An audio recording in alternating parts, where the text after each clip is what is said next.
এক শক্তিশালী বাদশাহ ও এক ধ্বংসপ্রাপ্ত জাতির কাহিনী। এমন এক বাদশাহ যার বাহিনী এত বিশাল ছিল যে তারা যখন চলত তখন বড় বড় শহর ধুলোয় মিশে যেত, যার অহংকার ছিল ফেরাউনের চেয়েও বেশি, যার ধনভাণ্ডার ছিল কারুনের চেয়েও সমৃদ্ধ, এবং যার নাম শুনলে অন্য রাজাদের রাতের ঘুম হারাম হয়ে যেত। তারপর সেই বাদশাহ আল্লাহর ঘর কাবা শরীফ মিটিয়ে দেওয়ার জন্য বের হলেন। কিন্তু না আকাশ থেকে পাথর বর্ষিত হলো, না জমিন ফেটে গেল, আর না বিজলি পড়ল, বরং এমন কিছু ঘটল যা ইতিহাসের সবচেয়ে অদ্ভুত মোড়। যে বাদশাহ কাবা ভাঙতে এসেছিলেন তিনিই কাবার প্রথম খাদেম বা সেবক হয়ে গেলেন। কিন্তু তার জাতির উপর একদিন আকাশ ভেঙে পড়ে, জলোচ্ছ্বাস শহরগুলোকে ভাসিয়ে নিয়ে যায়।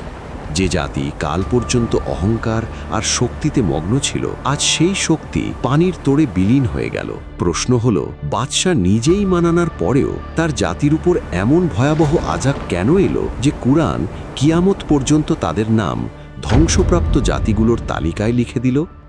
এই জাতির সম্পর্ক ছিল আরবের দক্ষিণ অঞ্চল অর্থাৎ ইয়েমেনের সাথে। তাফসিরে ইবনে কাসির অনুযায়ী একসময় ইয়েমেন ছিল বিশ্বের সবচেয়ে ধনী দেশ। পাহাড় থেকে সোনা বের হতো, নদীতে স্বচ্ছ পানি বইত এবং শহরের চারপাশে ফলে ঠাসা বাগান ছিল। তাদের বাণিজ্যিক পথ সারা বিশ্বে বিস্তৃত ছিল।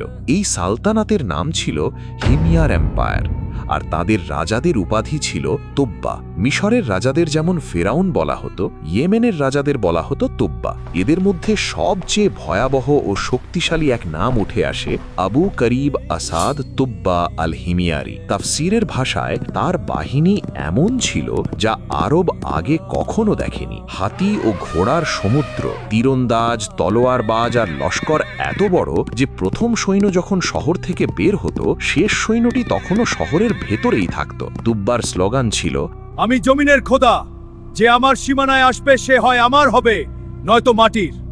জয় করতে করতে এই লস্কর পৌঁছায় আরবের এক শান্ত এলাকা ইয়াসরিবে, আজকের মদিনা। তখন সেখানে ছিল শুধু খেজুর বাগান আর কিছু ইহুদি গোত্র। তুব্বা নির্দেশ দিলেন, আগামীকাল সকালে এই শহর জ্বালিয়ে দেব।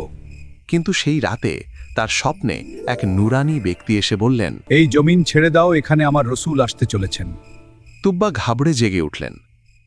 সকালে ইয়াসরিবের ধর্মীয় পণ্ডিতরা বা রাব্বি তার দরবারে এসে বললেন, হে বাদশাহ, যদি আপনি এই জমিন স্পর্শ করেন তবে আপনার রাজত্বের নাম নিশানাও মুছে যাবে। আমরা আপনাকে সেই নবীর রবের পক্ষ থেকে বার্তা দিচ্ছি যিনি এখানে হিজরত করবেন। তাফসিরে ইবনে কাসির অনুযায়ী এটি শুনে তুব্বার শরীরে কম্পন সৃষ্টি হল। তিনি প্রথমবার অনুভব করলেন যে এমন কোনো সত্তা আছে যা তার অহংকারের চেয়েও বড়। তিনি প্রথমবার তার বাহিনীকে পিছিয়ে নিলেন। কিন্তু শয়তান চুপ ছিল না। কিছু লোক তুব্বার কানে কুমন্ত্রণা দিল, আরবের মাঝে একটি ঘর আছে যাকে কাবা বলে, মানুষ সেখানে সোনা উৎসর্গ করে। যদি আমরা তা লুট করি তবে পুরো আরব আমাদের পায়ের নিচে চলে আসবে। তুব্বা হাসলেন।